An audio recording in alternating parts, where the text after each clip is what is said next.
नमस्कार, मैं हूं प्रियंका गौतम और आप देख रहे हैं पल पल राजस्थान। आज हम बात करेंगे शिक्षा के लिए भुट्टे बेचते मासूमों की। एक तरफ तो राजस्थान सरकार घर घर शिक्षा पहुंचाने के प्रयास कर रही है और गांव-गांव ढानियों ढानियों में शिक्षा के मंदिर भी खोले जा रहे हैं। इसका उद्देश्य यह है कि कोई भी बच्चा शिक्षा से अछूता नहीं रहे। लेकिन पल पल राजस्थान की इस खास पेशकश शिक्षा के लिए भुट्टे बेच रहे मासूम में हम आपको उस कहानी से रूबरू करा रहे हैं जो सरकार के सभी दावों की पोल खोल रही है। राजस्थान के झुंझुनू जिले में कलेक्ट्रेट के बाहर दो मासूम सड़क पर बैठकर सिर्फ इसलिए भुट्टे बेच रहे हैं क्योंकि उन्हें पढ़ाई करनी है। वैसे तो सरकारी विद्यालयों में शिक्षा निःशुल्क है, इसके साथ ही जो निजी विद्यालयों में पढ़ना चाहे उनके लिए भी सरकार ने आरटीआर के तहत निःशुल्क शिक्षा की व्यवस्था की है। लेकिन झुंझुनू जिले में पढ़ाई के लिए भुट्टे बेचते मासूम शिक्षा व्यवस्था और सरकारी दावों की पोल खोल रहे हैं। प्रदेश के सरकारी स्कूलों में गरीब बच्चों को मुफ्त शिक्षा देने के सरकार के दावों की पोल खोलती यह तस्वीर पल पल राजस्थान आप तक पहुंचाने का प्रयास कर रहा है। अगर सरकारी योजनाओं का पूरी ईमानदारी से अमल हो रहा है तो झुंझुनू जिला कलेक्ट्रेट के बाहर से यह तस्वीरें आपके और हमारे सामने नहीं आती। जिला कलेक्ट्रेट के बाहर का यह दिल दहला देने वाला दृश्य उन संस्थाओं की भी पोल खोल रहा है जो गरीब बच्चों को अपनी संस्थाओं में मुफ्त शिक्षा देने के दावे भी करते हैं और ढोल भी पीटते हैं। दरअसल झुंझुनू जिला कलेक्ट्रेट के बाहर बैठे यह दोनों ही गरीब तबके के मासूम भाई बहन सिर्फ इसलिए भुट्टे बेच रहे हैं ताकि वे भी दूसरे बच्चों की तरह शिक्षा हासिल कर सके और अपना भविष्य सुनहरा बना सके।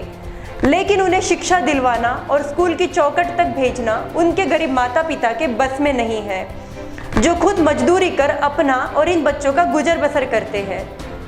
हमारे संवाददाता ने जब इन बच्चों से कलेक्ट्रेट के सामने एक कपड़ा बिछा कर रखे गए भुट्टे के बारे में पूछा तो उन्होंने कहा कि वह पढ़ना चाहते हैं, लेकिन उनके माता पिता के पास रुपए नहीं है, इसलिए वह भी भुट्टे बेच रहे हैं और उनका सहयोग कर रहे हैं ताकि वह किताबें खरीदकर स्कूल जाने लायक बन सके।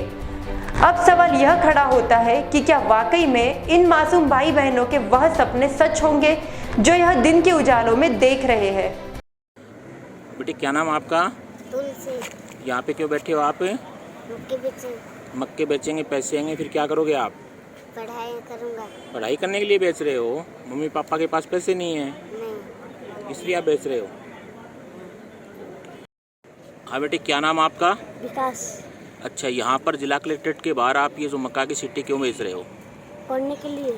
तो घर पे मम्मी पापा हैं, वो काम नहीं करते हैं क्या? काम करते हैं, मालिक पैसा नहीं देता। मालिक पैसा नहीं देता? क्या काम करते हैं? याती क्या बोलता है, घास फूस दंगड़ा नहीं होता, दंगड़ा। हाँ। उसको गोबर पीते हैं। गोबर बीनते हैं?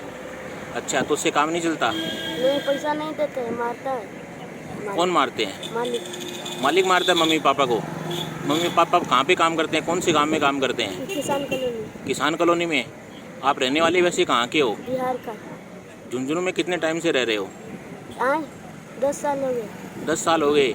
अब आज यहाँ पर अपने मक्के के जो सिट्टी बेच रहे हो तो इससे जो पैसे आएंगे उसका क्या करोगे आप? मैं पापा को कहूँगा एडमिशन कराओ। अच्छा, आप पढ़ने के लिए बेच रहे हो? तो आपके पास तो सिगड़ी नहीं है, कच्चे मक्का के सिट्टे कौन खरीदेगा आपके पास? खरीद लिया था। अच्छा, जो लोग आपको मतलब सपोर्ट करना चाहते हैं वो खरीद रहे हैं क्यों? और आपकी जो पास में बैठी है ये कौन है? हाँ, बहन है मेरा। आपकी बहन है? हाँ। क्या नाम है इसका? तुलसी। ये भी पढ़ने नहीं जाती है?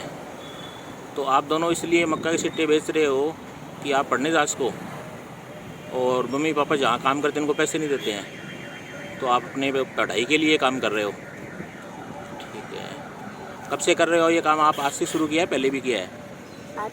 आज से शुरू किया है। अभी तक कितने रुपए का बेच दिया आप लोगों ने? 50 का बेचा है? 100 का बेचा हूँ। 100 का बेचा है? हाँ, घर बांध दिया हुआ है वहाँ पर, वो भी बेच रहा है मक्का। कहाँ पर बेच रहा है? उधर। वो कितना बड़ा है? छोटा है, इसका से बड़ा है। इससे थोड़ा सा बड़ा है।